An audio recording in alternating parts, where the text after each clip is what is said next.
I have another 10 more minutes time, I will tell. Are we convinced? Are we ready to look back and say, Krishna, now I am fully surrendering to you and I will continue in this process? How many of us are ready? We are not yet. Because, as I mentioned earlier, we are still attached to most of these material things, so we are unable to just give up like that. Now I will tell you when we will attract to Krishna. At what stage, at what situation we will attract to Krishna. Then comes surrenderness. When we will surrender. By following all this process means it's like surrendering to Krishna. So when we will really surrender. There are different degrees of surrenderness actually. First surrenderness is, I don't surrender at all. First thing is, I hate Krishna. Bhagavad Gita says, Namam dushkritino muda. Namam dushkritino muda. Naradamaha. The people who are foolish, the people who are miscreants, the people who are lowest of the mankind, the people who are atheists, they don't approach me.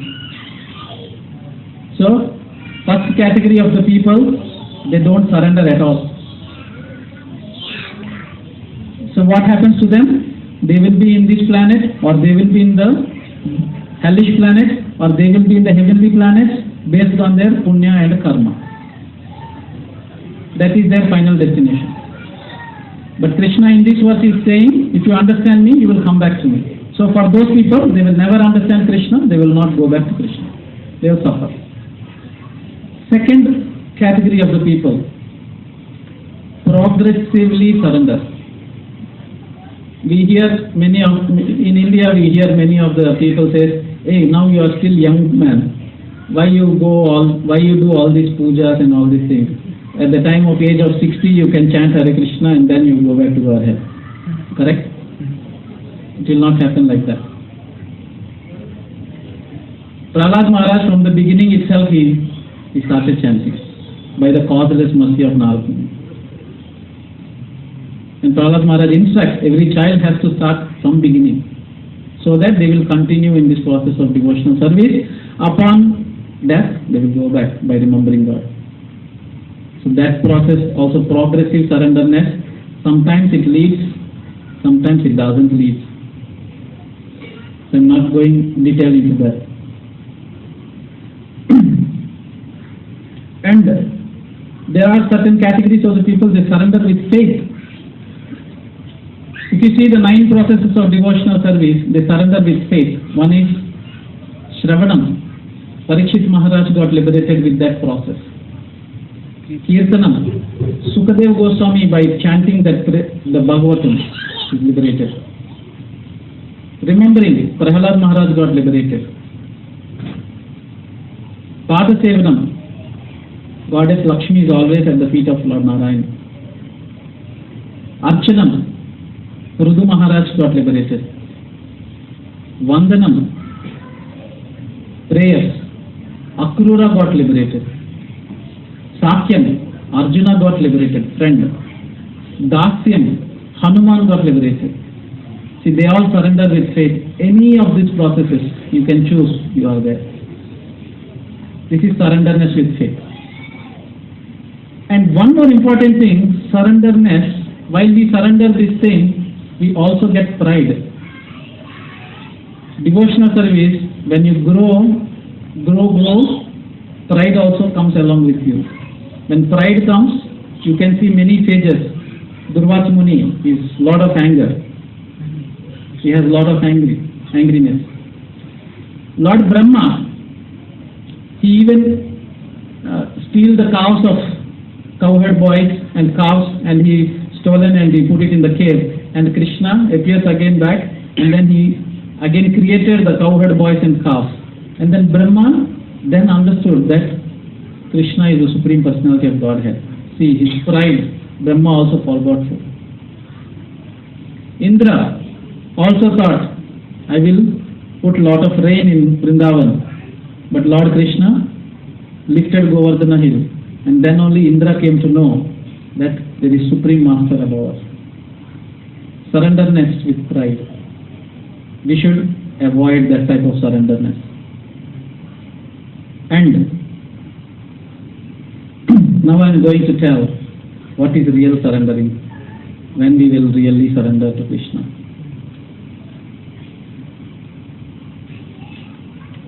We really surrender to Krishna if you recite the Srimad Bhagavatam 8th canto.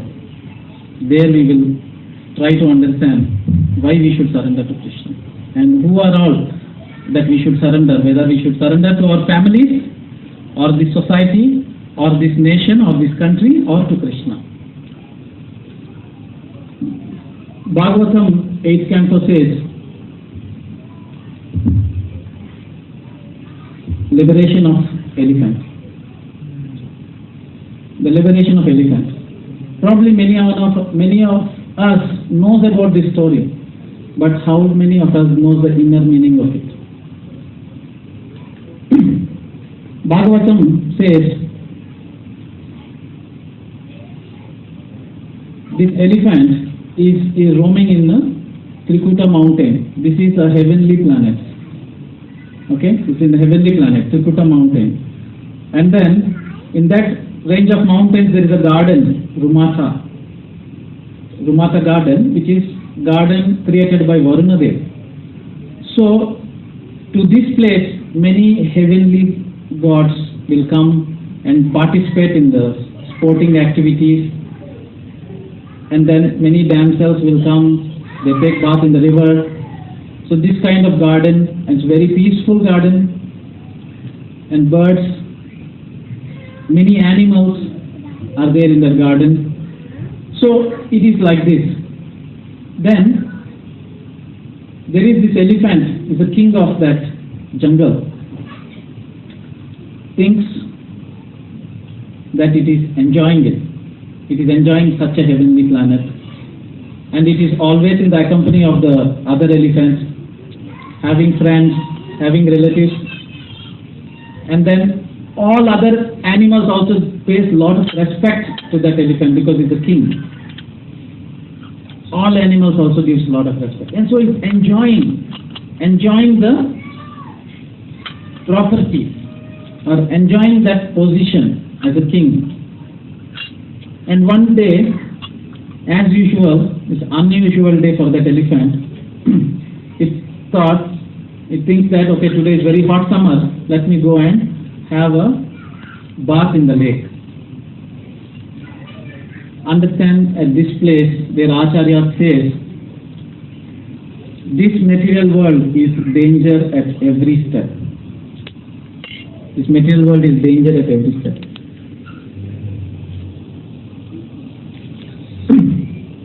This elephant thought that, okay, let me go and have bath. So it goes into that lake. The lake is very cooling, very soothing. It first drinks the water, and after that it is trying to enjoy it. It takes the water and it will spill on the baby elephant, calves, and all family members join the elephant, and everyone is trying to take bath and very happy, enjoying. All these things are happening. Elephant forgot everything. Forgot everything. Is not even remembering Krishna at that moment. Is not even thinking about it. Situated in that position. And suddenly what happened? Crocodile came. Crocodile catched the feet of elephant. Crocodile catched the feet of elephant, and it catched in a very strategic position so that elephant cannot fight with crocodile. And crocodile being in the water, it is very strong. Elephant being in the water, it is not very strong, it is very weak. And the fight is continuing. And how long it is continuing, this fight? The fight is continuing for 1,000 celestial years. So many years the fighting is happening between the crocodile and the elephant. And the elephant tries to fight, and elephants try to ask help of other elephants. And all other elephants are at the shore now. And they are all crying, repenting, lamenting that we are unable to save that elephant. And that elephant is also crying. With no food, it is losing its energy. Crocodile, being very strong, it is becoming stronger and stronger. Then elephant thinks, despite I am the king of this jungle, and I am powerful animal on the land. I am so powerful animal on the land.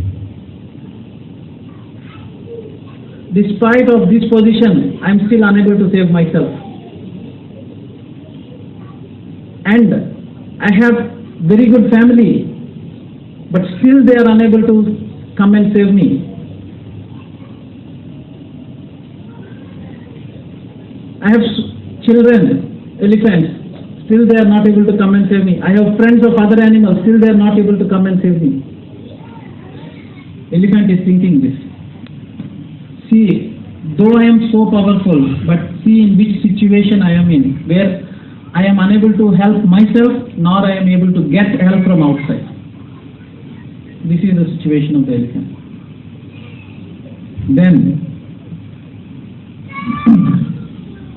what did the elephant do? In that hopeless condition, he turns back to Krishna. You know what that elephant does? Even though it is having lot of pain and is so suffering, it takes the lotus flower from the waters and it tries to offer to Krishna, and it will chant the prayers of Krishna. In that painful situation also, it takes the lotus flower and it tries to offer to Krishna. See how surrendered the elephant is now. In that painful situation, it offers the flowers and chants the prayers. There, the elephant is already liberated. It's beyond the birth and death there, the situation. It knows no one else can protect me other than the God himself. It offered even in that painful situation. So the devotee should be, in that circumstance, probably we turn back to Krishna. Until and unless we are put in that situation, we may not really surrender to Krishna. And then why that elephant been put into that situation? Elephant, in its previous birth, it is King Indradyumna. He had a curse because he is very religious person and is very learned, is very scholar. Indradyumna, when Agastya Muni comes in, Indradyumna still sit in his seat, he won't get up. He won't get up. So because of that pride, he got cursed from Agastya Muni, saying that next life he will become elephant. And then, as he is a very sincere devotee of the Lord, see, even in the next life, at the time of death, he is able to remember Krishna.